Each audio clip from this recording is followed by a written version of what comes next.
ए बुढ़ी, याद है तुमको जब हम लोग अपने जवानी में थे? चुप रहे, सब याद था हमरा। वो होली वाला सीजन, बगीचा वाला, जब हम लोग खेला करते थे। अब तुमको मन करता है कि नहीं अंदर से? एकदम नहीं करता है, जाइए द्वार पे। मेरा तो तन बुढ़ा गया बुढ़ी, लेकिन मन हमारा वही है रे। बताइए, तन बुढ़ा गया, मन अभी वही है। याद करो बूढ़ी बतिया को जब जवानी में मिलने आती थी। याद करो बूढ़ी बतिया जब जवानी में मिलने आती थी। मैं पटक पटक ला गाता था, तुम छटक छटक लगावाती थी। मैं पटक पटक ला गाता था, तुम छटक छटक लगावाती थी। याद करो बूढ़ी बतिया को जब जवानी में मिलने आती थी। याद करो बूढ़ी बतिया को जब जवानी में मिलने आती थी। मैं पटक पटक ला गाता था, तुम छटक छटक लगावाती थी। मैं पटक पटक ला गाता था, तुम छटक छटक लगावाती थी। बुढ़े, ये जब हम जवानों का देखते हैं होली खेलना ना, चुप रहे, जवान का समझ देखिए। सुनो ना, हमारा ब्लड सर्कुलेशन फिर जवानी वाला आ जाता है रे। मानेगा गाड़ी, तू मेरा मिजाज बिगाड़ देती है। चुप रही। तनिको ना तू सोचत रहलू, तू तो जवानी के जोश में देखते देखत सब हो जाए रानी हो से ही होश में। तनिको ना तू सोचत रहलू, तू तो जवानी के जोश में देखते देखत सब हो जाए रानी हो से ही होश में। भीतरा रंग जब गिराता मम्मी मम्मी चिल्लाती थी।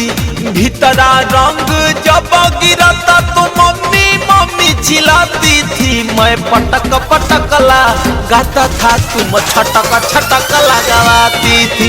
मैं पटक पटक ला गाता था, तुम छटक छटक लगावाती थी।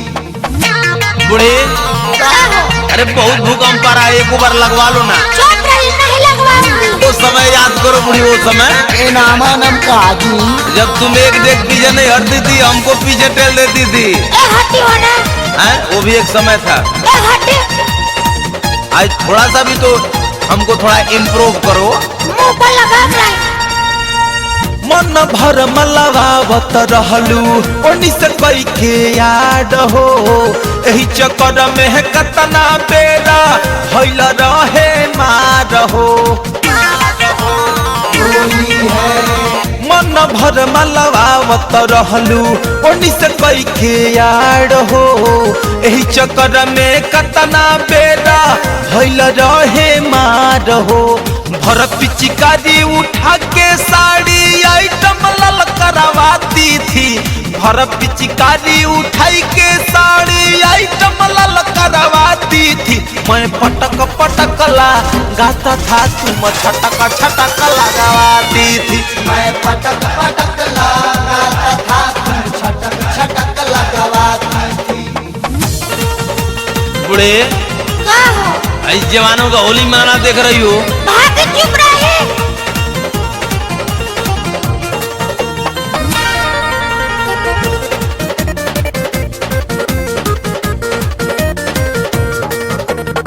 छोटे खेलवना 6 महीना खूबे खेलवले रही हो। रोशन सी शंकर तूफानी बात कहीं सही सही हो। छोटे खेलवना 6 महीना खूबे खेलवले रही हो। अपू श्रीमत रिंकू तूफानी बात कहिले सही सही हो।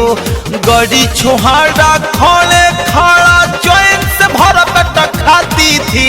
गड़ी छोहाड़ा खड़े खड़ा चैन से भर पेट खाती थी। मैं पटक पटक ला गाता था, तुम छटक छटक लगावाती थी। मैं पटक पटक ला गाता था, तुम छटक छटक लगावाती थी। अरे याद करो बूढ़ी उस बतिया को जवानी में मिलने आती थी।